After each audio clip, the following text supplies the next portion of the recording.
కన్యాకుమారి నుంచి కాశ్మీర్ వరకు కాంగ్రెస్ నాయకులు రాహుల్ గాంధీ గారు పాదయాత్ర చేసిన సందర్భంగా తనకు ప్రజల నుంచి వచ్చినటువంటి విజ్ఞప్తులను ఆధారం చేసుకొని కాంగ్రెస్ పార్టీ రేపు అధికారంలోకి వచ్చిన తర్వాత మేము జనగణనలో కులగణనను చేర్చి కులగణన చేస్తాం, సమాజంలో ఎవరెంతో వారికంతా అనే నినాదాన్ని మేము పాటిస్తామని చెప్పి వారు చెప్పడం జరిగింది.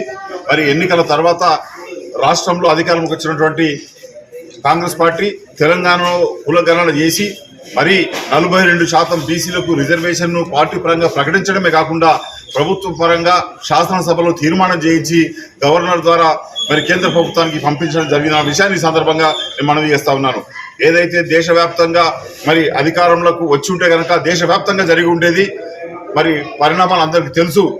అయితే రాహుల్ గాంధీ గారు ఏదైతే తెలంగాణను ఒక దేశానికే ఆదర్శప్రాయంగా కులగణన చేయించిన తీరును దేశమంతా మరి స్వాగతించుతున్న సందర్భంలో ఆ ఒత్తిడిని భరించలేక గతంలో వాళ్ళు ఏదైతే పార్లమెంటులో భారతీయ జనతా పార్టీ నాయకత్వంలోని మంత్రి రాజ్నాథ్ సింగ్ గారు, రక్షణ శాఖ మంత్రి గారు ఎటువంటి పరిస్థితుల్లో కూడా జనగణనలో కులగణన చేసేది లేదు, ఈ దేశంలో కులగణన చేయమని చెప్పి నిర్ద్వందంగా ఆన్ రికార్డు పార్లమెంటులో మాట్లాడినటువంటి వ్యక్తి మరి వాళ్ళ రాహుల్ గాంధీ గారి నిర్ణయం వల్ల, రాష్ట్రంలో తెలంగాణలో తీసుకున్నటువంటి నిర్ణయం వల్ల దేశవ్యాప్తంగా వస్తున్నటువంటి ఒత్తిడిని తట్టుకోలేక మరి వారు కేంద్ర ప్రభుత్వం కేంద్ర కేబినెట్ మీటింగ్లో తీర్మానం చేసి కులగణన చేయడానికి తీర్మానించడం ఇది రాహుల్ గాంధీ గారి విజయం అని చెప్పి సందర్భంగా మనవి చేస్తా ఉన్నాను.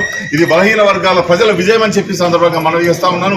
విశేషంగా దేశవ్యాప్తంగా మద్దతు వస్తూ ఉందో దానికి తలొగ్గి వాళ్ళ కేంద్ర ప్రభుత్వం నిర్ణయం తీసుకోవడం స్వాగతించదగిన పరిణామమే. రాహుల్ గాంధీ గారికి ధన్యవాదాలు. రాహుల్ గాంధీ గారి నాయకత్వం వర్ధిల్లాలని చెప్పి ఈ సందర్భంగా